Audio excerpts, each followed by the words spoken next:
जळगावचे भाजपचे विद्यमान खासदार उन्मेष पाटील यांनी अखेर भाजपला मोठा धक्का दिला आहे। आपल्या शेकडो समर्थकांसह उन्मेष पाटील यांनी अखेर ठाकरे गटात प्रवेश केला आहे। उद्धव ठाकरे यांच्या हस्ते शिवबंधन बांधून उन्मेष पाटील यांनी ठाकरे गटात प्रवेश केला। पाटील यांच्या प्रवेशामुळे जळगावमध्ये ठाकरे गटाची ताकद वाढली आहे। तसेच जळगावमध्ये आता चुरशीची लढत पाहायला मिळणार आहे। जळगावचे भाजपचे विद्यमान खासदार उन्मेष पाटील यांनी अखेर भाजपला सोडचिठ्ठीच दिली। उन्मेष पाटील यांनी मातोश्री निवासस्थानी ठाकरे गटात प्रवेश केला। माजी मुख्यमंत्री उद्धव ठाकरे यांच्या हस्ते शिवबंधन बांधून उन्मेष पाटील यांनी मशाल हाती घेतली। यावेळी पाटील यांच्या शेकडो समर्थकांनीही ठाकरे गटात प्रवेश केलाय। यावेळी मातोश्री परिसरात एकच जल्लोष करण्यात आला। उन्मेष पाटील यांनी ठाकरे गटात प्रवेश केल्याने जळगावमध्ये भाजपला मोठी खिंडार पडली आहे। तसेच सत्ताधारी भाजपच्या विद्यमान खासदाराने महाराष्ट्रात पक्षांतर करण्याची ही पहिलीच वेळ आहे।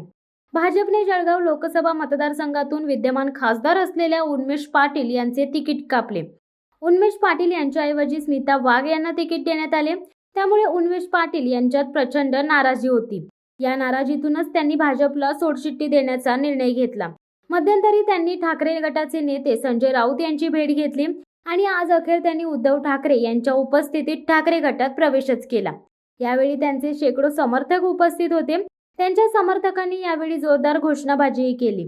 उन्मेष पाटील यांच्या प्रवेशामुळे जळगावात ठाकरे गट अधिक मजबूत होणार असल्याचे सांगितले जात आहे। उन्मेष पाटील हे आता ठाकरे गटाकडून जळगावातून लढणार असल्याचे सांगितले जात आहे। याबाबतची घोषणाही केली जाणार असल्याचे सांगितले जात आहे। उन्मेष पाटील हे जळगावातून विजयी झाल्यास शिवसेनेचा जळगावमधील हा पहिला विजय असेल।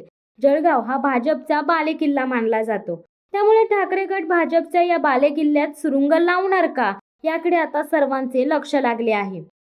शिवसत्ता टाइम्स न्यूज ब्युरो, मुंबई। दे धडक बेधडक वृत्त देणाऱ्या आपल्या शिवसत्ता टाइम्स न्यूज चॅनलला लाल बटन दाबून सबस्क्राईब करा आणि बेल आयकॉनला क्लिक करायला विसरू नका।